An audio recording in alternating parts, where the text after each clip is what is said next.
people don't like going into any kind of artistic medium and being preached at or shouted down or made to feel guilty or beat over the head with a message. Disney Plus has put out its newest Star Wars show called The Acolyte. Seems like there are so many of these Star Wars now, and Disney is like the franchise killer at this point. And so you had Marvel, which was just the MCU standalone movie studio, and it was murdering it. I mean, it did something building out the MCU across the first couple of phases that has never been done before, probably will never be done at that scale or level again, just the scale of significance and cultural impact. And then Disney, who has, you know, all the money, was like, you know what? Let's buy it. Wow. Pixar, every single Pixar debuted at #1 in the movie theaters.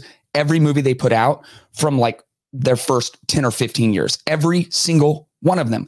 And Disney was like, you know what? Wow. Let's buy it. Right. Then there's Star Wars, Lucasfilm. Obviously, just the cultural impact of Star Wars is massive.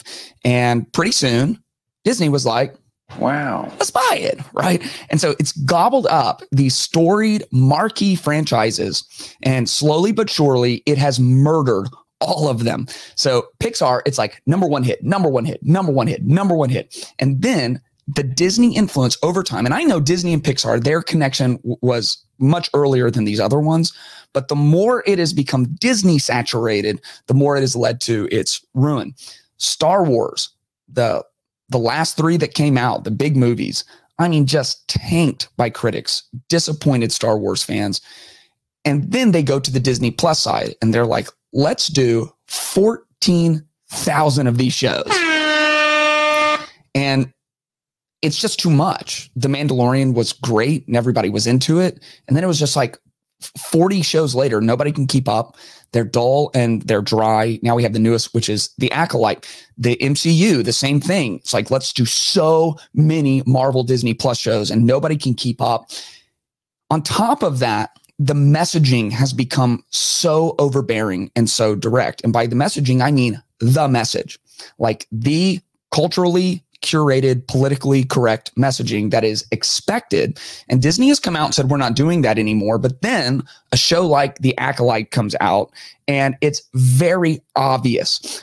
The diversity, equity, inclusion, all the political touch points, they're heavy-handed, and even the actors and actresses, the writers and showrunners, they're coming out and acknowledging this, and the culture is acknowledging this.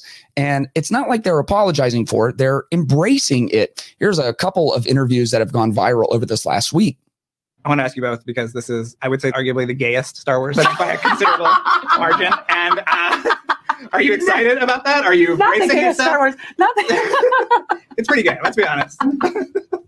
Leslie, how do you feel? Am I gay? Yes. Well, no, I know you are gay, but I'm asking, are you excited about putting this, this is going to be a talking point? Is it going to be a talking point? I'm sure so. Because nerds are gay. Well, Yeah. well, some nerds are very not gay and are very threatened by gay Well, that's stuff. true. But Yeah. in my world, nerds are gay. Okay.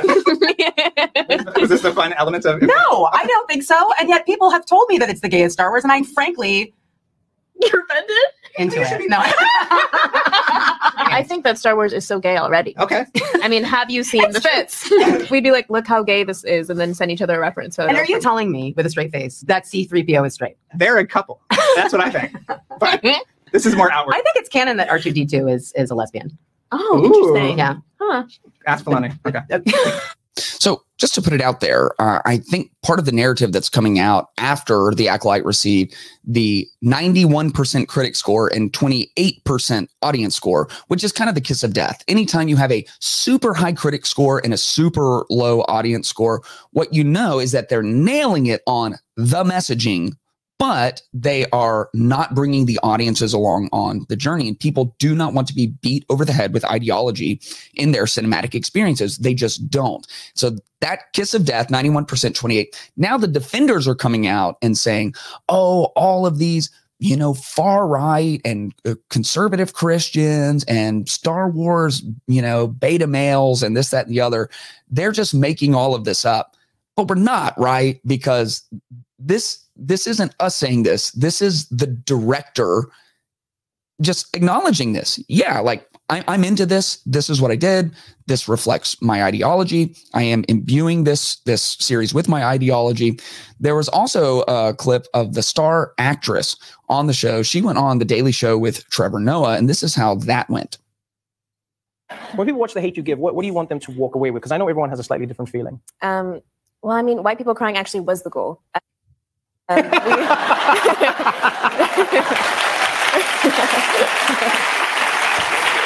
was the goal. When people watch The Hate U Give, we'll see that what do you again. want them to walk away with? Because I know everyone has a slightly different feeling. Well, I mean, white people crying actually was the goal. There it is, dude. White people crying was the goal. Now that's tongue in cheek. I mean, I'm going to give her the benefit of the doubt as much as I can there. But it's pointing at this issue. Like, people are complaining and we're getting tanked, and the critic scores are high, but the audience scores are like dead in the water. So, instead of like owning some of what we could have done better, we're just going to say, hey, this is what we're doing now. This is what Disney does now. We are a propagandizing mechanism for a very specific message. This isn't art. This isn't storytelling. This isn't introspective. This isn't a journey. This is a lesson. And we're going to teach you this lesson. And if it makes a certain demographic of the country upset, good. We want it to make them upset. If you point out that it is just obviously pushing an ideological agenda, we're going to laugh along with it, because that is what we're doing. And it is what's killing franchises. And, this is made, obviously, like everything, into a right-left issue. Like, they're pushing leftist ideas, and the people on the right aren't going to like it. But I think when you look at the actual box office, especially from the movies that have been released in the last several years, it's not just one part of the population in this very partisan fashion that's not showing up. It's across the spectrum. And I think it's actually much deeper than politics, because, typically the left side of the political aisle owns most of the arts. They own most of Hollywood. And so the ideologies being pushed are left-leaning ideologies. But the same problem would exist if people on the right were using art as the same mechanism, because that's not how art is meant to function. And wherever you sit on the political spectrum, people don't like going into any kind of artistic medium and being preached at or shouted down or made to feel guilty or beat over the head with a message. See, the story in a movie or a novel, the story is the process, and the message ultimately is the purpose. And every art has a message it's trying to get across.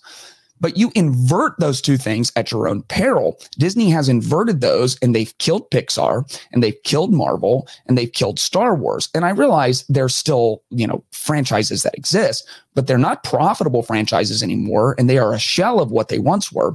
And it's because they have made the story the purpose of the message. So the story now is the message. The character itself is the message. The plot line itself is the message. It's not inviting you in to learn the message on your own. It's beating you over the head with it. Even Jesus, while he was on earth, he used parables. It says in Matthew 13, Jesus spoke all these things to the crowd in parables. He did not say anything to them without using a parable. And there's a lot of reasons for that. But great storytelling always invites the audience in to discover a deeper truth, to go on the journey and put it together and really digest it, and to be enlightened through the process. Right? The story is the process, and the process, when it's done well, is enlightening and it's inspiring. And that's what the story does. But when the message becomes just didactic, when it becomes just expressed bluntly and with every aspect of the art to you, then it just becomes flat. Process and purpose flatten into the same thing. It's no longer an engaging experience. It's no longer an enlightening experience. You don't have to be enlightened. You're just beat over the head with whatever it is. Ideological storytelling chains the audience to the seat and then beats them over the head with a specific message and guilts them if they don't get it. If you don't like the message, then we go on The Daily Show and say, well, we made this to make white people cry. We love that. That's what we're trying to do here. We are a Disney Plus show specifically, aimed at, young adults to kids. And, we are pushing a very specific agenda in this show. And if you don't like it, you don't like it. The question to ask is whether or not the plot, the character development, the visuals and dialogue naturally enlighten you, or is all of that makes a movie, the plot, character development, visuals, and dialogue, is all of that secondary to this heavy-handed messaging? Because if it's secondary, then your character development doesn't really matter. Well, character development is what makes a story a story. It is what makes a movie worth watching. And when you're pushing a specific ideological agenda, it's not about the character developing and you learning by being able to kind of live through their experience of growth and tension and conflict and failure and rebuilding and ultimate triumph. Instead, that character exists to just teach you something very directly and without mistake. They will use their dialogue to say, like in one of the MCU shows where the new Captain America, who used to be Falcon, he gives this big speech. He ends the whole thing with a big speech where he goes, "Senator, you've got to do better." And then just lays out the agenda. Like, here's my ideological thing I'm pushing, and I'm just going to say it to you. Well, it's cheap. It cheapens the experience. And great art engages you and draws you in and is nuanced and is full, and you can bring it in and think about it for days and draw many conclusions and debate it. And two different people can sit through the same movie and come out with slightly different approaches on how to apply it to their life. That's not what Disney is doing anymore. They are buying up these marquee franchises and then using them as propagandistic vehicles for the messaging that they want to get out. And people are done with it. In Colossians 4, Paul says, "Let your speech always be gracious and seasoned with salt, so that you may know how you ought to answer each person." And, this is more about the interpersonal life of believers, but it makes a great point that we have to know how to get our point across to audiences. We have to know how to get our point across to different people. And part of how you use artistic expression to get your point across is you take people on a journey. And the journey is that process. It is the art. It is the story, and utilizing every aspect of it artistically to bring people along and ultimately aim them towards the message you're trying to get them to, and trusting them enough that they can get to that conclusion. And part of what this new ideological storytelling does is it doesn't trust its audience. It at some level believes if we do not spoon feed you exactly the message that we want you to get, then you probably aren't going to get it. And we should allow art to speak for itself and to trust the audience and to make art that is compelling and enlightening and inspiring, no longer ideological. If you enjoyed this video, make sure you are subscribed so you can stay up to date with all new content. And if you want early access, exclusive content, and monthly live Q&As, make sure to check out patreon.com/ClaytonTime.